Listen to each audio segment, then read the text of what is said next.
If you are an insecure woman, a man might give you a compliment, like for me, oh, you cute for a dark-skinned woman. If I was insecure, then I would be like, oh my God, I need to scrub my blackness off. But really, the reason why he is saying that is because he is giving you a backhanded compliment, because a lot of men feed off of women's insecurities to keep them begging.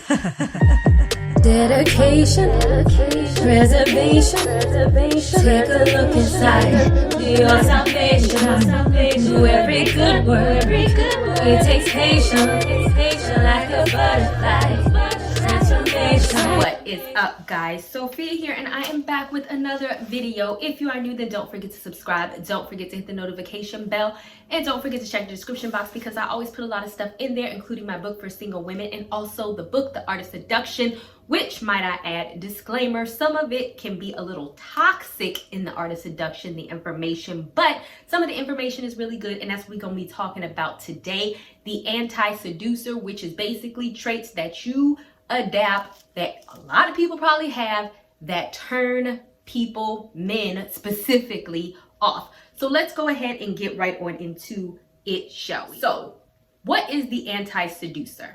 The anti-seducer, they're insecure, self-absorbed, lack self-awareness, and can't seem to read the psychology of the other person. Anti-seducers show a lot of insecurity. They interpret the slightest ambiguity on your part as a slight to their ego. They see the merest hint of withdrawal as a betrayal, and are likely to complain bitterly about it. The less anti-seductive you are, the more people will be drawn to you. So when it comes to the anti-seducer, or basically having traits that turn people off, there are certain characteristics that women specifically have that for some reason we seem to think that is cute, this needy, this insecure, whatever the case may be behavior, but really it tends to drive people away. As I have said, and I will continue to say again and again and again and again and again and again, you can actually go see, I'm going to link all of my Art of Seduction videos down below that I talked about, but I think it was the conquête where I specifically talked about that neediness and all this other type of stuff runs people away. So the first thing that we want to get into is the insecurity. Insecurity can easily be detected. Signals of insecurity include selfishness, being judgmental, or confrontational. Being too nice and falling in love very deeply and very quickly, however, is also a sign of insecurity. Being insecure runs people away. And not only that, for women, I can almost bet you that a lot of men bank on women being insecure so that they can control you. Now, what that looks like, if you are an insecure woman, a man might give you a compliment, like for me, oh, you cute for a dark-skinned woman. Obviously, that is a backhanded compliment. If I was insecure, then I would be like, oh my God, I need to scrub my blackness off, or something dumb, right? But really, the reason why he is saying that is because he is giving you a backhanded compliment, because a lot of men feed off of women's insecurities to keep them begging.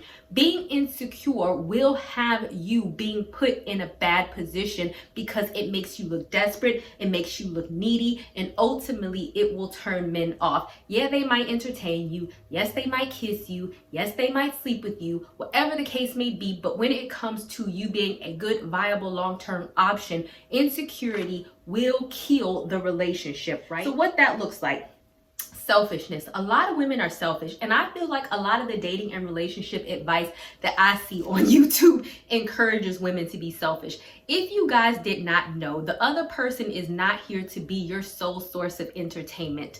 Mutual relationships are mutually beneficial, and however y'all figure that out, then it is. Some of the bad advice I see is, oh, a man is just here to give me money, pay my bills, do what I want him to do, and I'm gonna just sit up in his house and I'm not gonna do anything all day. And because I'm cute, I don't have to do anything. And me being cute is the way is enough. It's not enough, because at the end of the day, like I always say, there are a whole bunch of cute women out here. And I'm not saying that, you know, give a man money, because y'all know I'm not with that. But what I'm saying is that if a man is giving you something, whatever, attention, money, security, you cannot just be selfish and not give anything back. What does giving something back look like? That could be your time, that could be your affection, that could be your nurturing, that could be being there, that could be encouragement, that could be a whole lot of things. But just feeling like the relationship is all about you and what you can get from the relationship, and a man needs to cater to you or else, is a selfish way to go about relationships, and it's not going to get you far, because there's two people in a relationship and the other person needs to get something out of it as well. The next, being judgmental. I have talked about this a lot. That is when, if you are out on a date with the man, why you look like that? Why you chew like that? Why you dress like that? Why you wear those shoes? Why this? Why that? Do you always go with girls? Are all your exes like that? Nobody wants to come up to something and feel like they are standing in front of God and they are just and nitpick, and somebody is just nitpicking your behavior and everything that you do, because we all fall short. We are all very imperfect. If there is something that you just notice about somebody that you really just don't like, then yes, you can mention it and see if they change. But to nitpick and to be judgy all of the time is a very insecure and selfish and a turnoff for most men. Confrontational. I have talked about this on my channel so many times. Matter of fact, I'm gonna link my video on how to be on your grown woman status. A lot of women mix up assertiveness with aggressiveness. I'm a very assertive person. What I am not is I am not aggressive. Can I be aggressive? Sure. But just because you can be aggressive, right, doesn't mean that you should. It is not cute to put your hands on somebody. It is not cute to be argumentative. It is not cute to smack your man. It is not cute to call him out of his name. It is not cute to buck up to a man like you're a man and you want to jump up in his face and you want to fight. None of that is cute, and that is a sure way to turn a man off. People pleasing is another one that women are guilty of, especially when it comes to men. If a man is a vegetarian, you become a vegetarian. If a man is a satanic worshiper and you're a Christian, because you want a man so bad, you become a satanic worshiper.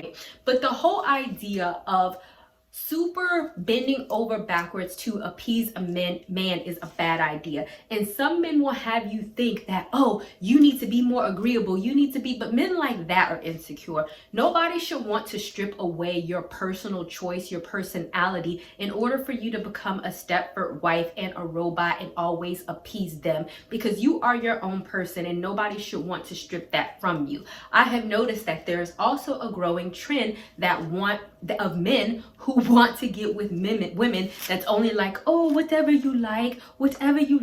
If that's the type of man that is approaching you, then you need to run, because what he is looking for is a slave. He's not looking for a girlfriend, and he's not looking for a wife. And eventually that over people pleasing behavior will frustrate you, because it's stripping everything about you away, and now you're conforming to what he wants you to do and you're not actually being yourself. So the next one is a self-absorbed woman. Now, at the end of the day, we should have self-esteem, right? I should think that I'm a nice looking woman. I should be happy about myself. I should like the things that I have going for myself. I should say that internally to myself. What a self-absorbed woman does, and to me, it's an overcompensation, right? Because if you are really happy and secure in yourself, then just be happy and secure in yourself. You don't need to go around and announce it to the world. You don't need to talk about how cute you are all day, every day. You don't need to talk about what you got all day, every day. Self-absorbed women are the type of people that's like, oh, look at me. You should be lucky to be seen with me. You should be lucky that I came out on this date with you. You should be lucky that I put on makeup for you and now you can be seen with me in public. Look at what I have. Look at me. What did I say before? Relationships go two ways and they are mutually beneficial. If it is always about you, then it is never about the other person. And regardless of what some of y'all may think, we get into relationships to appease each other. If he is always giving and you are always giving, the relationship will go a lot better, because you are always thinking about one another. If you are always thinking about yourself, what you want, what you do, and all this other type of stuff, the relationship is going to go sour, because you're not in a relationship with yourself. You're in a relationship with a guy.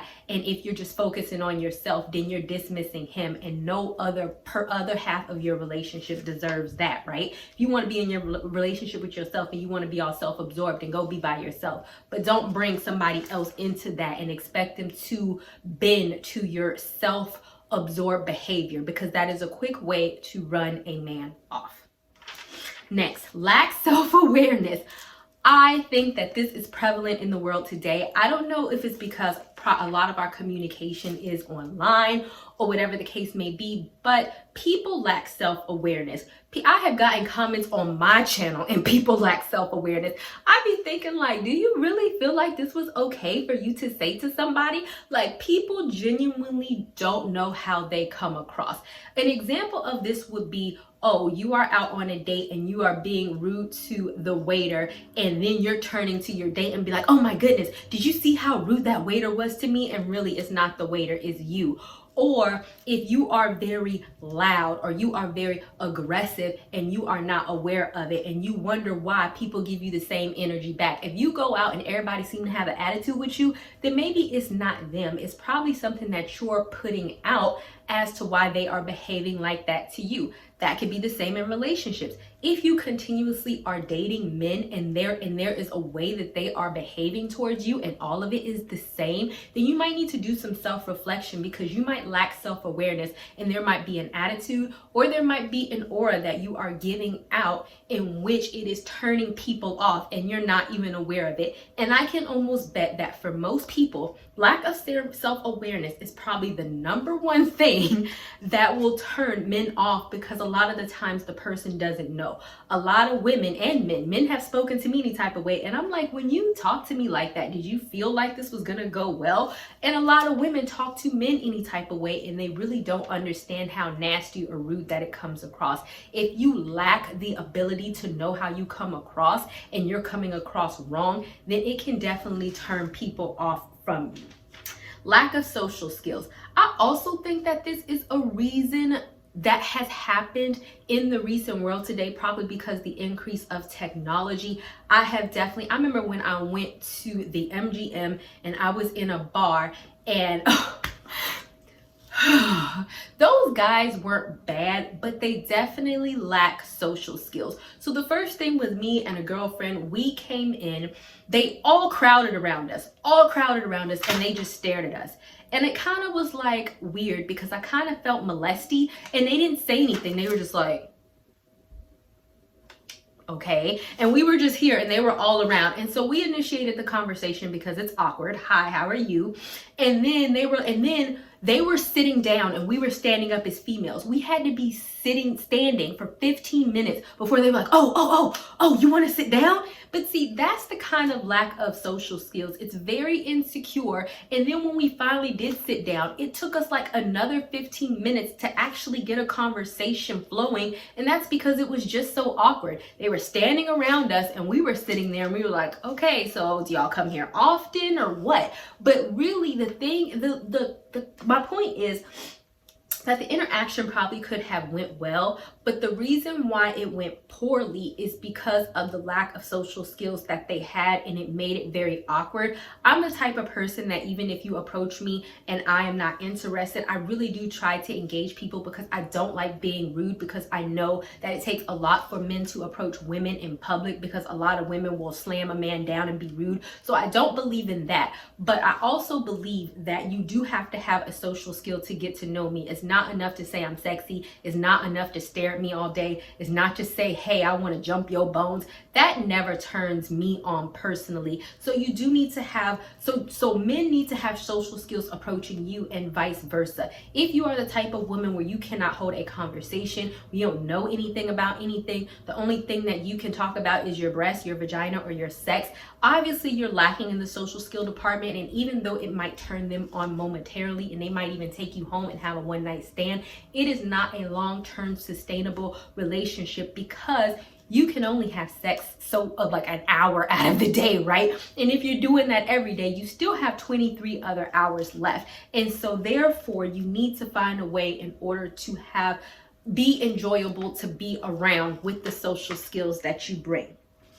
So let's get into the different type of anti-seducers. Anti-seducers come in many shapes and forms. These are the main types. Either this can be you, or you might have been around certain people like this. But ultimately, we're going to focus on you, because we can't change other people. The only people that we can change ourselves, right? So the brute. Brutes have no patience for love. They are only concerned about their own pleasure. If you make a brute wait, They overreact. Is impatient, want to feel good as soon as possible, and concerned only with themselves.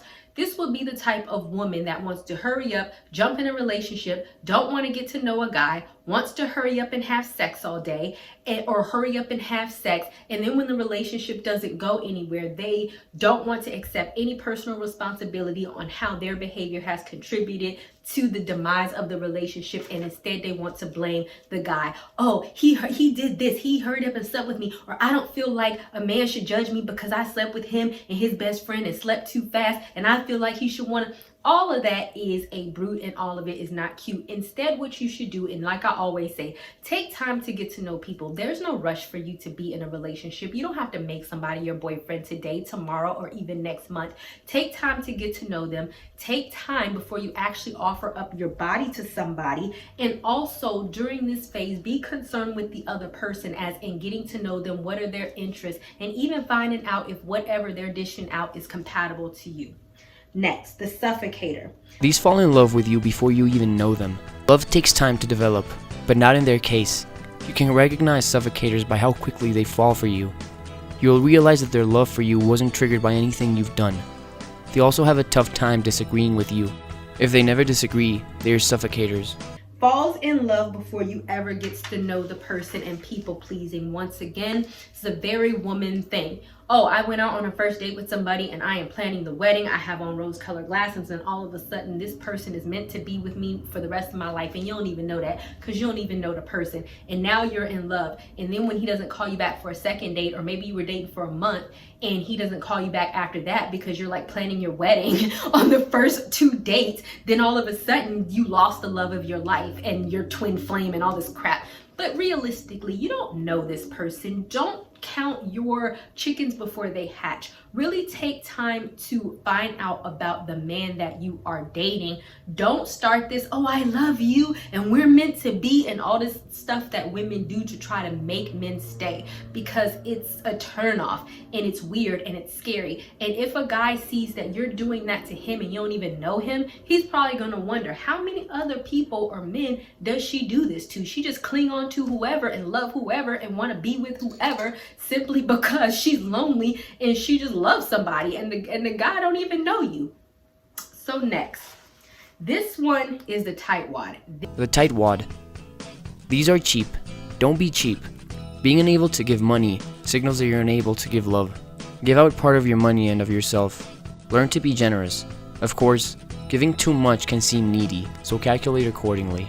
This is specifically for men, and these are people that you want to stay away from. Like I said, I am very traditional in some of my beliefs. I personally do feel like men should pay for the dates. I personally do like when men bring me flowers.